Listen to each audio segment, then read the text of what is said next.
Hey, what's up, party people? Welcome to Honest Trailers commentaries for the 400th episode of Honest Trailers, the DCEU. Woo! Pop champagne My or gosh. sparkling water. It's early over here. Yeah. It's just me and Lon today.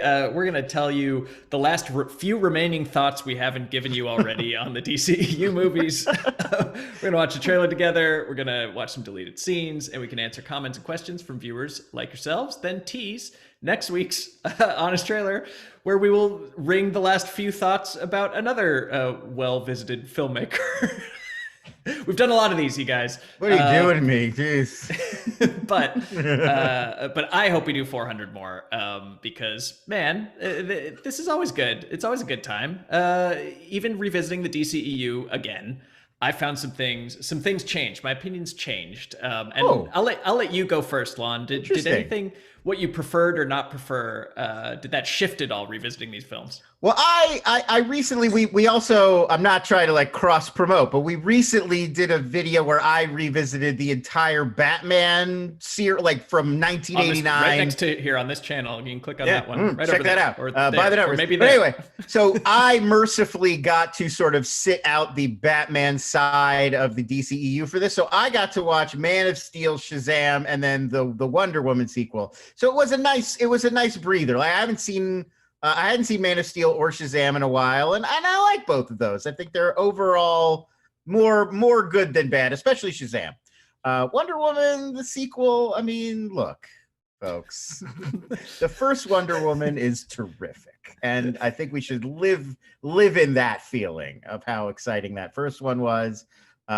I don't know that the sequel it's like 8 movies in one, and they just don't connect. It doesn't play for me. So I didn't really like change my opinion, but it definitely solidified that Shazam's one of the highlights of this whole franchise so far. And I think Man of Steel is still kind of underrated. Like there's stuff he's seeding in there. I feel like Zack Snyder and I do not see eye to eye in terms of what is interesting about the character of Superman or the direction that we would take it. And you could start to see the foundation of some of that in Man of Steel, but it's still balanced and interesting. I don't think it's tilted so on the side of like jaded Superman who doesn't particularly want to save humanity yet. And so I like it. And I really like the sci-fi flavor that he brings to it. It feels more like an alien story than a lot of other Superman media. Yeah, I do think Man of Steel is underrated. And what shocked even myself on revisiting these films is that I would say the one that I won't say favorites, but certainly the one that was the most interesting and improved the most after going back was Batman v Superman: Dawn of Justice. I don't believe it. Oh my God! Really? You know what I think did it you is? watch? Is this the theatrical or Theatrical is this the cut. added extended cut? Okay. Theatrical, but I didn't need the added extended cut because I know what clicked this time is it's probably the 4th or 5th time I've had to watch this movie, and I know the plot going in. I know all the machinations going on, so I don't have to try to pay such close attention to follow. Like, wait, why are they mad at Superman for something that happened in Africa with some bullet? Yes.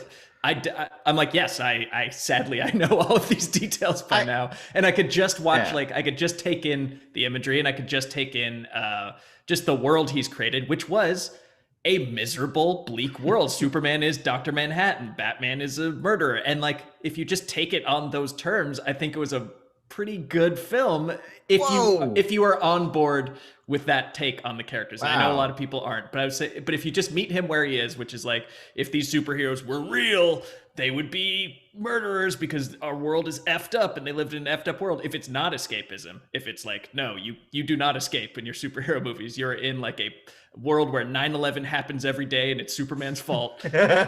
Here's my film about it. I think it holds up in that respect. Now it is obviously like plot soup. Like there's just a million unnecessary steps to get from A to B, but because I've seen it so many times, like I know what those steps are. I didn't have to struggle my way through it. So it did improve the most in my rewatches, which I was shocked by. Yeah, that is true about I think a lot of these films where they're better when you just let them wash over you and you don't have to piece together why this person is doing that to that person. And we do get so caught up in that stuff, especially because we're writing honest trailers about them, so we're trying to analyze and pick everything apart. But yeah, like a lot of these movies, it's visual, it's sensation, it's like you got to kind of let it just work on you. So yeah, that's.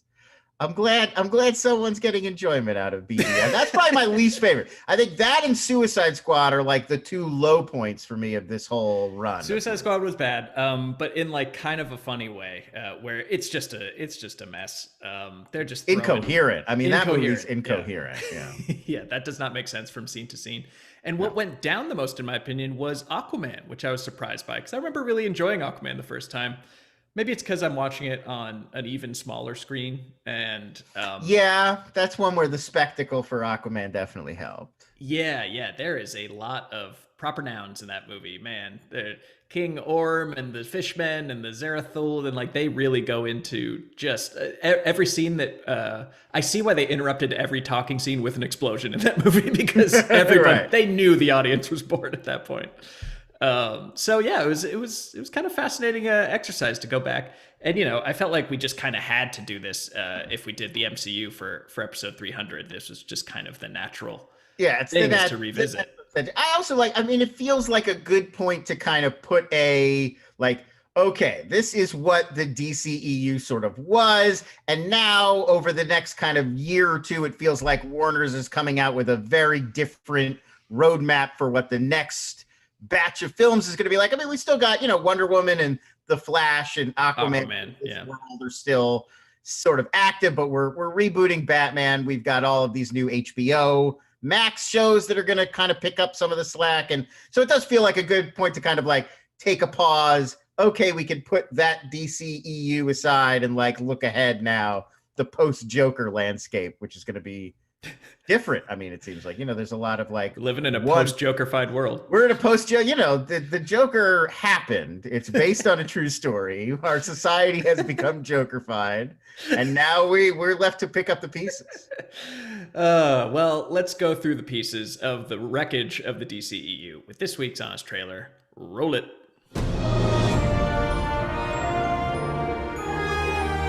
So, all right, pause right after that. Let's do our bi-weekly or semi-weekly, but never enough. Salute to Robert Holtby for making all these amazing custom graphics. And then to give him one big call out, one big whoopsies on, it's a shared responsibility because these cuts were watched by many, many people. But the title of this Honest Trailer is spelled very wrong at the end. Really? Yes, it is. I don't think it's a British spelling to leave the I out of infinite, but you know what? It's on me. I watch the cuts. I give the final thumbs up. Lon watches them. Obviously, Kevin, our editor, watches them. I just missed it completely. The word infinite has a lot of I's in it, but it could have used one more. Oops. At the end. Whoops. So before you get on our tails, we know. Sorry, we're not. Sorry. I know you think we're perfect and we get everything right, but in this one instance, we didn't. No. All right, let's keep going. If it's not a joke I wrote, I ignore it. I assume that's what we're all supposed to do. Are these all films you guys have done honest trailers for? Like LA Story? Is that well, that's like that's the fake title for La La Land or something like that. No, I get it. After Superman Lives died, Batman v Superman Asylum got locked away, and J.J. Abrams' Superman Flyby crashed down to Earth. JJ script. That was bomb.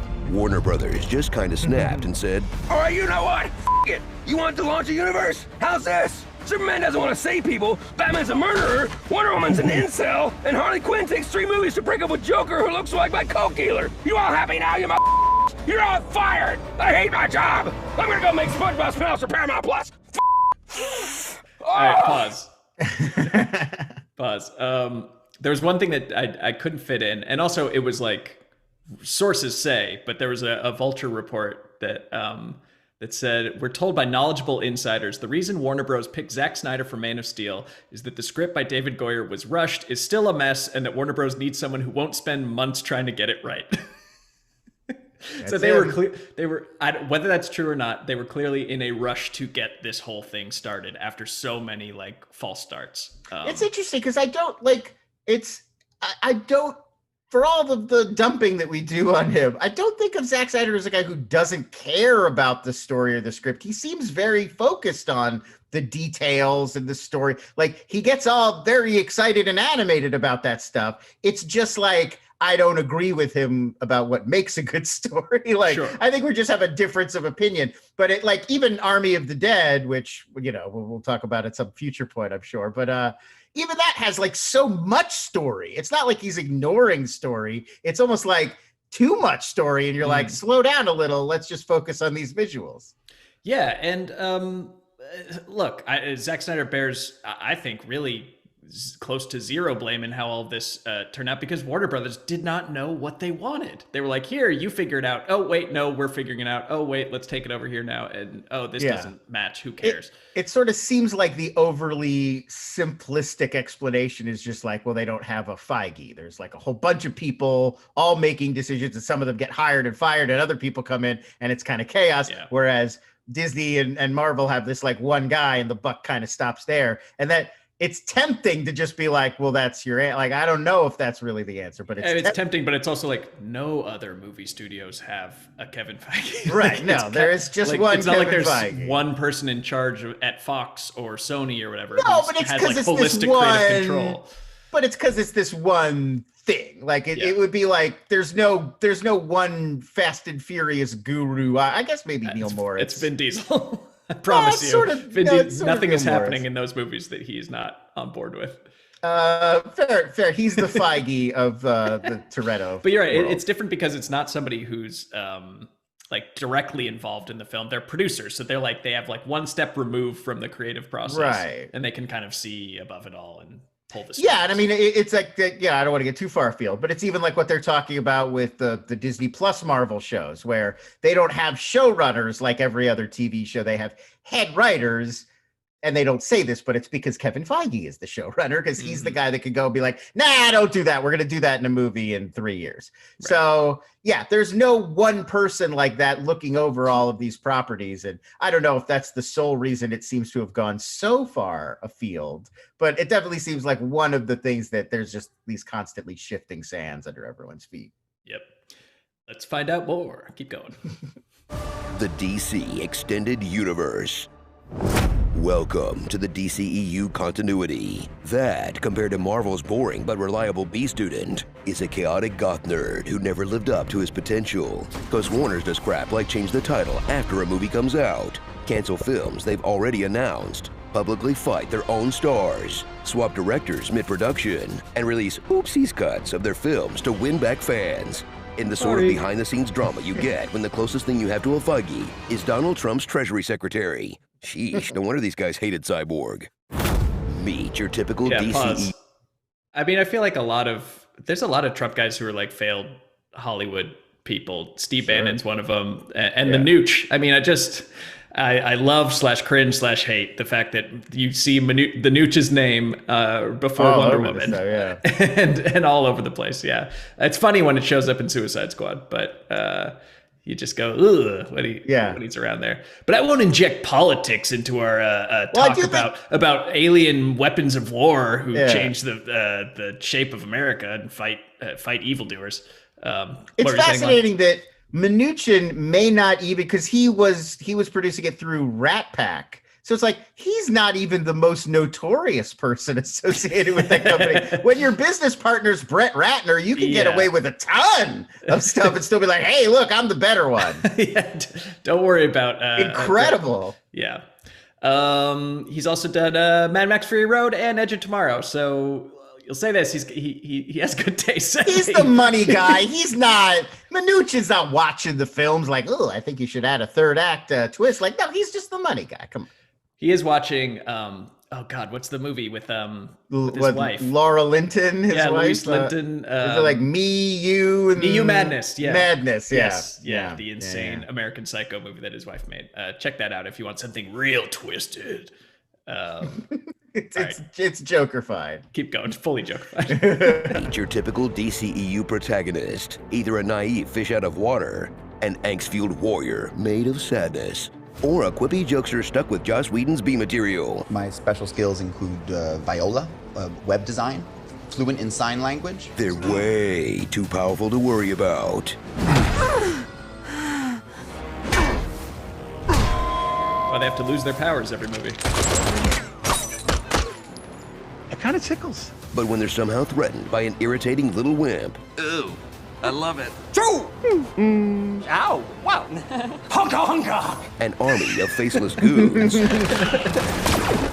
or an angry lump of CGI. Pause. I haven't kept up with the news. Is Leto's Joker going to return or not? We just got that little taste at the end of the Snyder Cut, right? I think that was probably our farewell. I mean, look, they have not. There's no quote out there from WB being like, absolutely not, he's dead. You know, like that's not. Yeah. So you never know. At this point in 2021, I don't think you can ever say you'll never see a character from a comic book movie again. But he doesn't show up in Flashpoint, it's probably over. I think it's probably over. And I feel like even the stuff that they've now picked off the bones of the Suicide Squad that people did like that stuff made it into the new Suicide Squad or like Birds of Prey or like I don't really see how he fits in beyond. Like it's obviously not the Pattinson Joker. No. Well, I don't know. I hope that he can be like, can he be like the internet's Joker? Can we get him like, can he become like Dan Bilzerian, that guy? And like, he just has social media accounts and like does vlogs. He just is just like on Twitch as the Joker. Yeah. Leto would do it. He loves being that Joker. Like he thought it was gangbusters. He was really into it. Oh man, it's sad. It's sad that this is like the last time. I mean, never say never, that we're going to talk about a lot of these characters and films. So this is really the final salute to one of the all-time great Jokers. I wish Jared Leto. I wish I had a Baja Blast here for this occasion, but I don't. I mean, it's interesting because now we're really going to test in this next era how many different versions of these characters can we sustain at one time. We're going to have TV Jokers and movie Jokers and past Jokers and future Jokers, and like maybe it's infinite. I think that's what they're kind of going. Like you could launch 5 different Batman themed things at the same time, and people will watch all of them. Well, I think only the strongest Jokers will survive. You know, and this is their because we do still have the ultimate Joker. We still have a Harley Quinn animated Joker. He's out there still. Yeah. You know, like we got because a lot of Jokers. The Joker games until in HBO Max, like they've got that Gotham City Police Department. Like, are they gonna have a Joker? A Joker League? Please, League of Jokers. Oh my God! Has anybody League of Extraordinary Jokers on the League of Extraordinary Jokers? I feel like we've got something here. Or give them a prank show. The Impractical Jokers. I think we could get Nicholson back. Is there a payday big enough to get Nicholson back to just one scene payday cameo? Big enough to get him to be in the same room as Jared Leto. What if we shot him remotely and then we like inserted? You'd have to buy the seat next to him style. Yeah, you could do that. Or you could just film it guerrilla style, like courtside at a Laker game. Get Jared Leto seats behind him. We get Chris D'Elia on set, but then we digitally replace him in the film with Jack Nicholson. That's what I think. Filmed at a Laker game, and we digitally insert Joker makeup. Keep going. They'll harness the power of creatine to squeeze into a series of costumes so fetishized they should have their own OnlyFans. Silica-based quartz sand fabric, abrasion resistant, heat resistant. My brother, I applaud your choices today. It shouldn't work, but hot damn it does. Make it through that part of the movie where they lose their powers. I got the wind knocked out of me.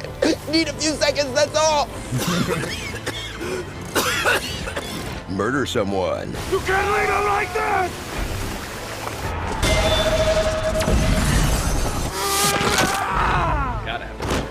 That part and is just some kind of sequel, character or spin-off that will never get followed up on. Shouldn't we have a league of our own? Oh snap! Do you know who that is?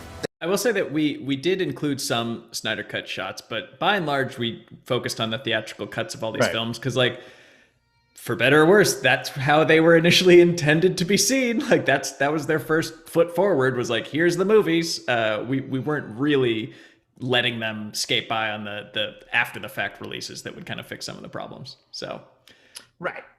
And I mean, look, those are, as far as WB has said, those are the canonical versions, not the various director's cuts and Snyder cuts or whatever. Yeah. So only fair. But I was thinking in the Snyder cut, they made that scene with Wonder Woman where she's stopping the whatever, the museum or the bank. The museum anarchist terrorist guys. group. Yeah. It's so violent, and it's in front of those kids. I know we talked about it. We talked about this. Reminded me again when you see her with the bracelets. That, he really lingers on those scenes of him loading the assault rifle and preparing to shoot all those children. Like children, and then that little girl wants to be just like her when she grows up. Yes. And of course, like we got actually, because like that girl turns out to be Wonder Woman Jr. or something. Like she's not just much like Jimmy Olsen was randomly a CIA guy that got shot in the head. Real? Yes. That character grows up to be like Wonder Woman 2? Another person in the business. But they don't establish. You don't get her name in the movie. That's just fan. They don't really give Jimmy Olsen's name, and then he shoots him in the brain. But they do I believe they do in the director's cut. Yes, in the director's cut. Yeah. Anyways, but in the Snyder cut, somebody's not like, you know who that little girl is. Like I think they give her a first name, and she's somebody. Someone fact checked me on that, but I'm pretty sure after the fact they said no, she's one of the Wonder Twins or something. All right, keep going. Do you know who that is? That's the next director's problem. In a world dominated by Disney's Mickey Mouse Club, watch DC's effort to set themselves apart. Where Marvel wonders, what if the gods were just like us? DC answers, they're real, and they want nothing to do with you. I used to want to save the world. I don't want to be king. Yeah, here's the thing, I can't be here. Superman was never real. The world.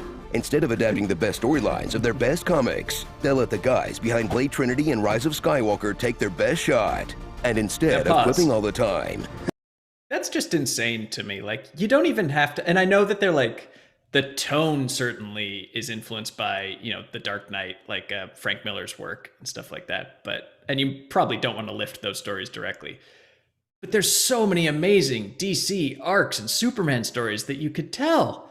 So many, decades and decades worth. I mean, like you do see in the, like, there was the Snyder extended game plan, which was building up. Like in the Snyder cut, we started to see these threads coming out, like the anti-life equation and Darkseid and Apocalypse and that war. And like, that's a big DC arc that they were building towards. They were building towards it in like the deep future, and they were counting on you sticking with them through a lot of movies they didn't get to make before they got there, I guess, was part of the problem. But it also just feels like everything had to get filtered through Zack Snyder's like injustice fixation, where before you can get to establishing the heroes and who they all are, you have to get like the dark version of them where they're evil first. Or he's just fascinated by that idea of like, how does this Superman turn evil and die and then come back, and then we can do the story. And it is influenced by the Injustice games, I think, more than anything, like in look and in the plot. Like there's that idea of what would it be? What would humanity do if Superman was just bad and like we can't control him? And that idea is so core to everything else that happened in the DCEU. And I keep coming back to like, why? That doesn't feel like a core idea of Superman to me. I know some people may differ with me on that, but it's not. It hasn't been previously, and it's just whether you're on board with doing something very different from like as a one-off or an Elseworlds or something, sure. And like there was that movie Brightburn, and like people have certainly explored the idea of even Invincible toys with this idea of like, well, we couldn't prevent Superman if he did decide to blow up the world. Yeah. I mean, it's just a very jaded outlook, which frankly, is earned given the world that like, how could anybody that grew up here be good? Which is, but that just calls into question what the point of even going to these films is, or seeing these films, which for most people is like to be inspired by Superman and like we can join, because they pay lip service to it. It's like one day they'll join you in the sun, like and this means hope, and like there's what they're saying and what they're showing are very different. As far it just feels like we didn't get to it. Like there was like, okay, well, first I want to do the Doomsday Death of Superman, and then we'll do all these other stories. And it's just like, that's a lot to do up front. It kind of reminds me in a way, and this isn't the nicest comparison, but to how X-Men, everybody who comes into X-Men, they're like, how quickly can we get to Dark Phoenix? And it's like, slow down. Like, yeah. that's a way that you don't have to do that right away. Like, let's build up to that. And it feels the same. Like, how can we get to Superman dying? And it's like, he just got here, folks. Yep. He hasn't fought Brainiac yet. Like, can we pump the brakes? All right, let's keep going. Quipping all the time. That is America's ass. Everyone talks like a 14-year-old trying to sound badass while they skim a wiki page. This is Katana. She's got my back. She can cut all you in half with one sword stroke, just like mowing the lawn. I would advise not getting killed by her. Her sword traps the souls of its victims. She mowed the lawn with a sword. This and the quips, then I choose the Air Bud franchise. Pause. We have it. I feel like we got to give it up to the performance of Joel Kinnaman in that scene. It's ridiculous. Imagine being handed that block of dialogue, and he gets through it. He's putting a spin on it. Like, he's acting it. He's not just saying those words. I think at least one of the parts could have been ADR'd in later, because you don't see him talking the whole time. You're on Katana. No. Like, oh, we need voice to just like fill the shot. Otherwise, she's just standing around in silence. And it's We're weird. Absolutely not hearing the audio recorded on the day. I want to make that perfectly clear. There's no way that line was what he's saying in the original version of that scene, because she'd presumably been introduced. So he didn't need to be like, this is who this is. You've never seen her before. Now she's on the team. That was because the movie got hacked to pieces and the scene introducing Katana is not there anymore. Like, she's mowing the lawn. This movie got hacked to pieces. Do you think he did that on the same day or a different session where he said, well, if it isn't Slipknot, the man who can climb anything? I think these are weeks apart sessions. I think these are like, he didn't even remember who the character was who'd said the other line. Who knows? Great actor, man. Great actor. No, honestly, like, I'm not, like, the movie's a mess, but Joel Kinnaman selling it in a booth, on a plane, hanging off the side of a building. Like, he's there. He's living it. That's my RoboCop. Anyways, keep going. Franchise. Experience a universe that rests on one amateur bodybuilder's shoulders. Zack Snyder, the inventor of the feature-length movie trailer. Because if trailers have all the coolest shots, then a 4-hour-long trailer would be nothing but awesome. I mean, right, bro? Watch as he reinvents DC's biggest icons by taking all the color out, literally and metaphorically. And whether or not you're on board with his super nihilism, cringe while the studio rips control of his films away, undermines the world he created, and ensures that every fan he made will reflexively hate anything they ever do. You know, I'd expect better from the people in charge of Harry Potter and Game of Thrones. Wait, no, I wouldn't. Of course they screwed this up. So before I mean, when you put it that way, they're really 0 for 3 on their probably 3 biggest properties, right? The Potter one. Well, and they're on the outs with Christopher Nolan, their biggest original filmmaker. They pissed him off too. The Potter one is especially because the moment they ran out of books and they had to do something else, it's like the most miserable, disgusting failure. Like, the second they didn't have the track anymore, it just like went completely off the rail. We like the you know, we're falling off the mountain. Yeah. Crumbling like a Matterhorn that needs to be shut down for a year. Even with JK still there and still being so helpful. He's so helpful. Just contributing all the time to the discourse. I'm trying to think what else they have. I mean, I know they have like Adult Swim, but Looney Tunes and all those properties. The Monsterverse, the legendary Monsterverse is theirs. They own Warner Brothers because Turner bought the MGM archives in the 80s. So they own a lot of like classic film stuff too, like Wizard of Oz is theirs and a lot of that kind of. Get ready for that reboot. So I mean, look, do something with it. All things come to an end, and you know, they're never dead until somebody else buys them. But I feel like they've run all 3 franchises that they had into the ground at this point in time. The tumble of Harry Potter from everyone's favorite thing to like also ran forgettable. Oh, right, that thing is still coming out is. Oh, and Game of Thrones might as well never happen. Yeah, no, like both of those. It's shocking how they didn't just do a thing people didn't like. They like salted the earth so no one will ever be able to return. I'm like I'm really fascinated for House of the Dragon. Like, what kind are people just going to be like, oh, okay, hurt me again, or are they going to not watch a new Game of Thrones show at all? Yeah, I honestly don't know. I'll wait. I'm gonna wait. Really, because you were a huge fan. Like, that's really saying something. They really lost me. I'm not gonna be day one. Like, I mean, I probably will, because what else do I have to watch? But totally gonna watch. I'm not excited about it. I'm totally gonna give it the first few episodes for sure, and I'll watch and see what I think. You know. Yeah. All right. Let's no promises. Before the Flash movie resets the timeline, or gets canceled again, or the star gets canceled again, enjoy superhero movies for the thoughtful enraged troll inside all of us, where the only thing more dysfunctional than what's happening behind the camera is every DC hero's relationship with their parents. I didn't know where else to put this, but there's a lot of this. My dad traded me for a 6-pack of beer. Didn't think you were ready for them to see the monster. You are not a monster. It's weird that you thought I meant me. Mom. It's me. Wow, she's awful. She's the worst of them all, the Shazam mom. I had no father. My mother sculpted me from clay, and I was brought to life by Zeus. Well, that's neat. Starring Jump, Heine. MacGuffins. The Codex is Krypton's future! The lost trident of Atlan. The God Killer? He's after the change engine, his mother box. We gotta cut her heart out! A stone started all of this. The rock was lost. It's a rock. Amazing actors given nothing to do. Do you really think that... Oh, wow, they really just vanished. That's rude. Dumb voiceover. Pause. Some days.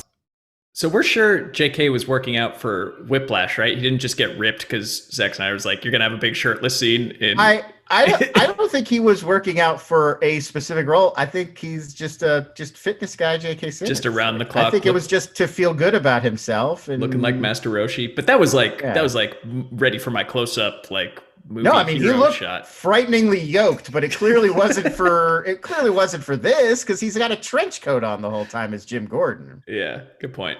All right, yeah, maybe Whiplash, maybe just Palm Springs. He felt like that guy from Irvine in Palm Springs would be super ripped. I can't stay that yoked year round, so I try to like peak in the summer months. So, right? Yeah, you got to time. Yeah, you got to time it. Keep going. Dumb voiceover. Some days my childhood feels so very far away, and others I can almost see it. Jules Verne once wrote, "Put two ships in the open sea without wind or tide. It will come together." Pause. Perfect thing. I want to just see Arthur Curry just reading Jules Verne, like doing the audio book. 20,000 Leagues Under the Sea. it's so funny how he just opens like, Jules Verne once said, like, what? What is this? You gonna go to a college lecture? What? Science, my lad, is made of mistakes, but there are mistakes that are useful to make. Yeah. I would say second funniest voiceover opening to a superhero movie after the New Mutants with the two bears inside. Oh, yeah, there are two bears. Okay, keep going. There's more voiceover. There were perfect things, diamond absolutes. The truest darkness is not the absence of light. It is the conviction that the light will never return. Bad wigs. You're fired. This is a newspaper, Lois.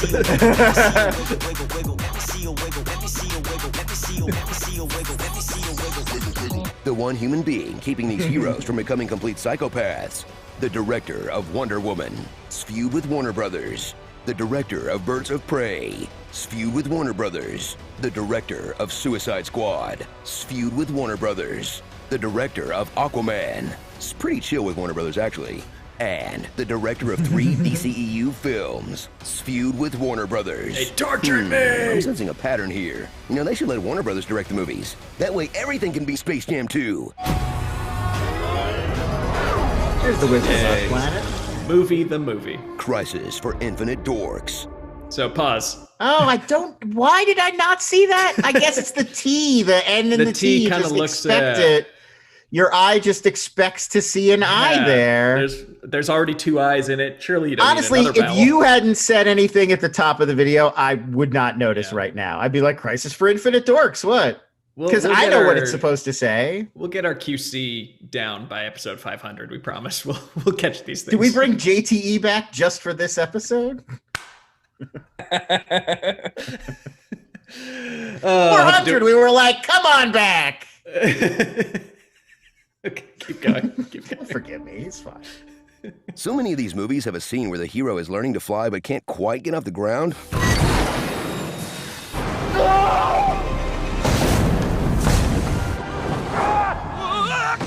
What a perfect metaphor. There you go. I did not. That is not a thing that ever occurred to me about this franchise until it's in all three of the movies that I personally watched. Like Man of Steel, there's the whole learning to fly bit. Yeah. And then Shazam, he's got to learn. He doesn't know he can fly at first. And then Wonder Woman 2 is when she finally unlocks her weird lasso the air and pull yourself. I debated putting Aquaman in there, but no, he's just learning to swim really fast. They actually have that sequence. Yeah, he can swim really fast. I mean, he could sort of springboard himself out of the water and like coast for a while. But it's not. He can breach like a whale. He needs Cyborg to like grab him to really make it happen. Yeah. Oh, that was fun. Anything was it?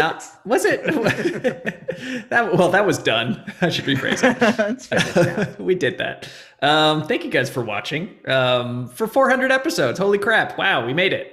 Subscribe to not miss any more behind the scenes stuff like on Fandom Entertainment and other things we do, like Batman by the Numbers, The Many Crimes of Batman. It's good. Lon counted all the crimes. I watched every Batman movie, you guys, and counted all the times he did a crime. And I feel like he just volunteered himself to watch every Vin Diesel and Rock movie, or at least the fights. So look forward to that one. Definitely did. Bring it on. Chronicles of Riddick, here I come. Booyah, all three. All right. We not everything made it into this trailer. I feel like we probably cut some stuff. So let's see what that was. Delete scenes. You know, if it's a choice between this and the quips, I choose A Quiet Place. I like Airbud better. You know, if it's a choice between this and the quips, I choose silent film. And whose idea of escapism is escaping to a living nightmare where fun goes to die? Infinite Crisis. World's okayest. The Other Guys. Kingdom Dumb.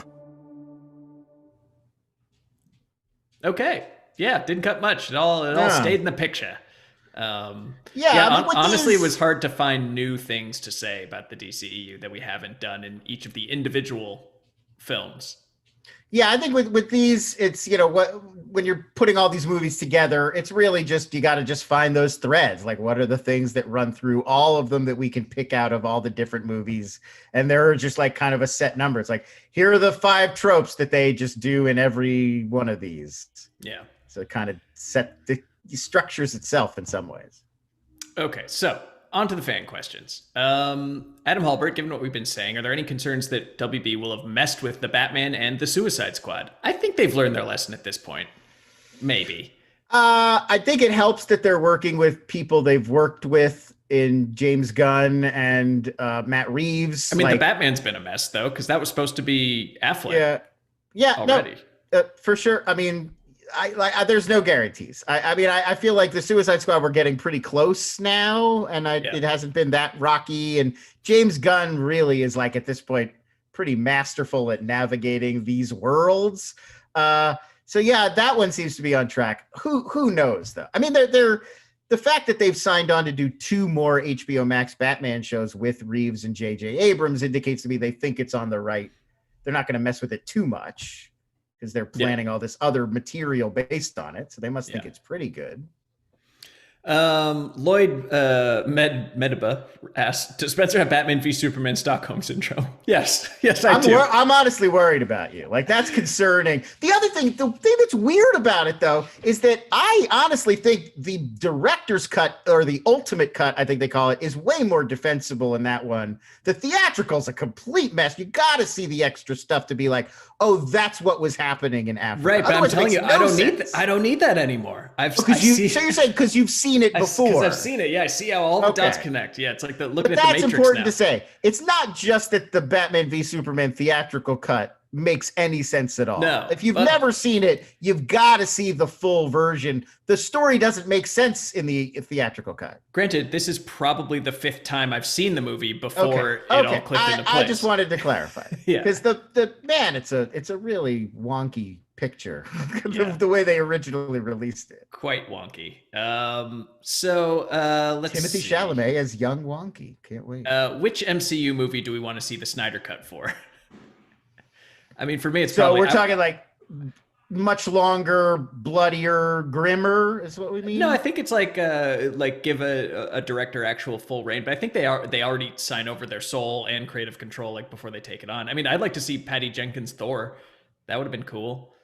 I was saying yes, I would like to see Edgar Wright's Ant-Man. If we could go back and see what his version of Ant-Man was going to be. Although I actually feel like Peyton Reed did a really good job with the Ant-Man movie. So I'm not disappointed in what we got, but that's one that I'm always going to be curious about. Like, what would that have been?